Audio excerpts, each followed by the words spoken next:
हरिओम। स्वागत है आपका मंत्र योग मेडिटेशन में। एक प्रश्नोपनिषद का अन्न और प्राण, इसका बड़ा सुंदर सा विज्ञान एक ऋषि के द्वारा उसमें उद्धृत किया गया है और वो इतना सुंदर विज्ञान है कि आप उसको श्लोक समझें, मंत्र समझें, प्रार्थना समझें।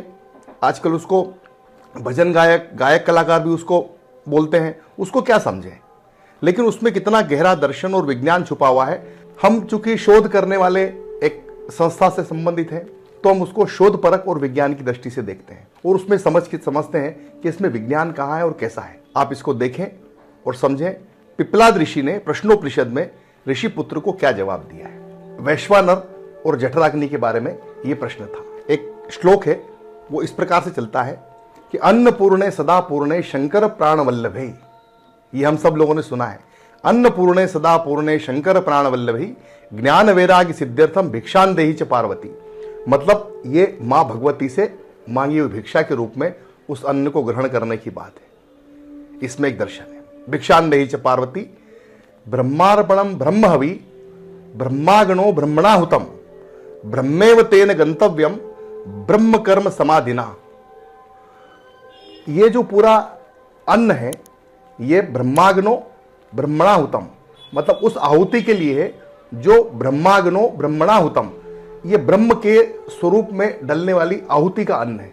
ब्रह्माग्नो और ब्रह्मेव तेन गंतव्यम, इसका जो गंतव्य है वो गंतव्य भी इसका ब्रह्म है, पर ब्रह्म इसका गंतव्य है। ब्रह्मेव तेन गंतव्यम ब्रह्म कर्म समाधिना। और इसके अधीन क्या है, ये किस अधीन कर रहे हैं हम, ये ब्रह्म कर्म कहला रहा है। अन्न का ग्रहण करना भी ब्रह्म कर्म कहला रहा है। ब्रह्मेव तेन गंतव्यम ब्रह्म कर्म समाधिना अहम वैश्वानरो भूत्वा। फिर ऋषि ने उनको बताया कि ये जो बोल रहा है अहम वैश्वानरो भूत्वा प्राणिनाम देह आश्रित, प्राणी मात्र की देह में मेरा आश्रय है। किसका आश्रय है?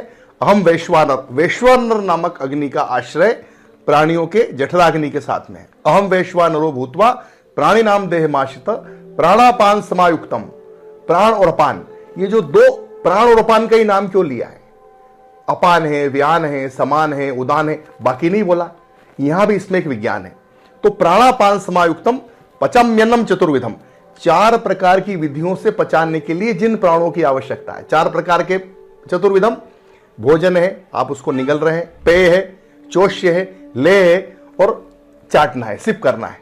तो ये 4 प्रकार की विधि के द्वारा आप इस अन्न को ग्रहण कर रहे हैं।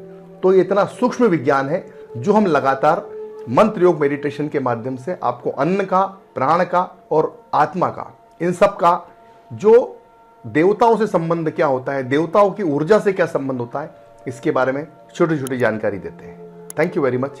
Stay blessed.